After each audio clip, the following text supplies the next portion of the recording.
Poésie présente Le Manoir oublié, tome 1, Les temps glorieux, de Anne Jacobs, lu par Élodie Lannes.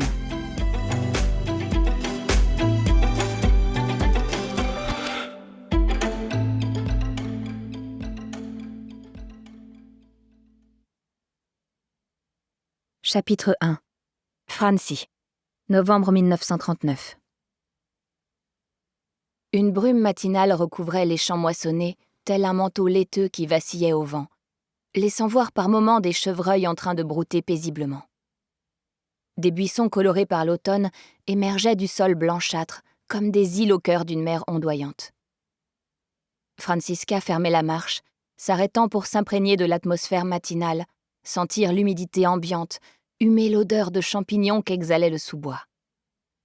Une voiture tirée par des chevaux se fit soudain entendre derrière eux. L'intendant conduisait les vieux maîtres vers l'affût perché à la lisière de la forêt. « J'espère que cette fois, grand-père Wolfert a pensé à prendre ses lunettes, » dit Jobst avec un petit sourire. L'an dernier, la seule cible qu'il ait atteinte est un chien.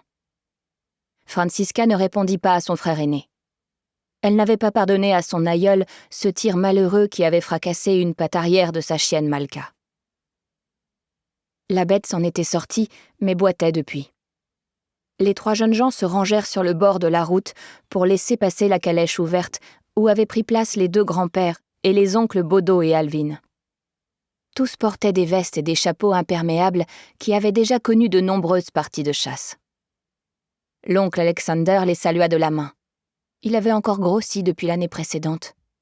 « Quand on n'y voit plus, on ne devrait pas chasser, » fit observer Brigitte. « Va donc le lui dire, » répliqua Jobst en riant.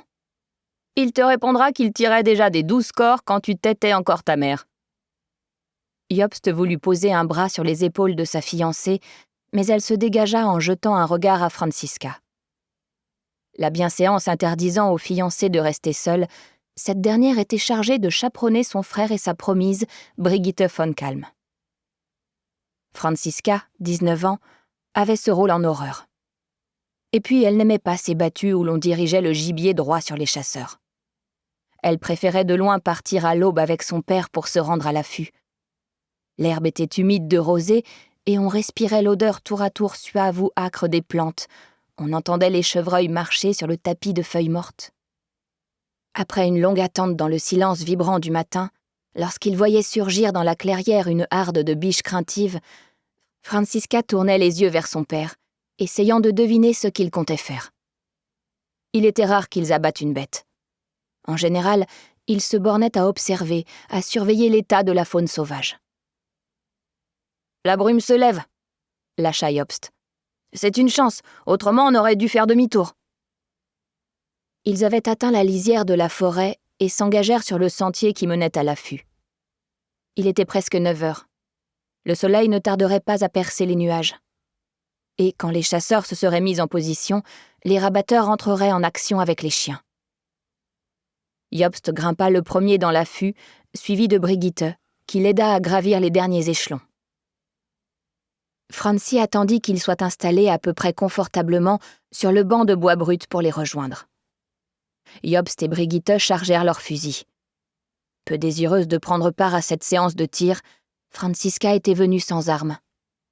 Tout ce qui lui importait, c'était qu'il n'arrive rien à ses chiens. Ou pis encore, aux rabatteurs. Les accidents étaient fréquents.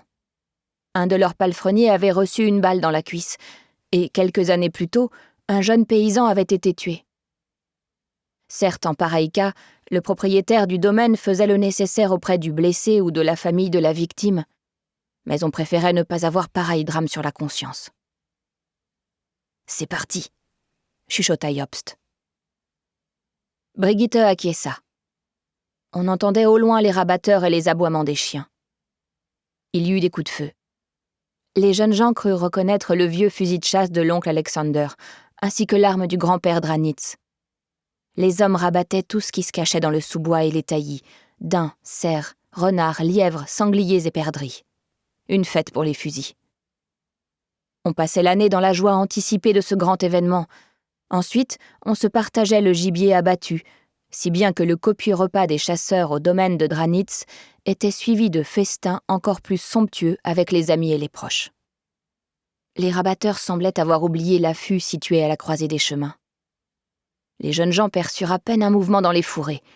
Sans doute un sanglier qui restait à couvert au lieu de céder à la panique et de se lancer dans une fuite éperdue. Ils étaient malins, les sangliers. Nous espérons que vous avez apprécié cet aperçu. Pour continuer à écouter ce livre audio sur Google Play Livres, utilisez le lien dans la description de la vidéo.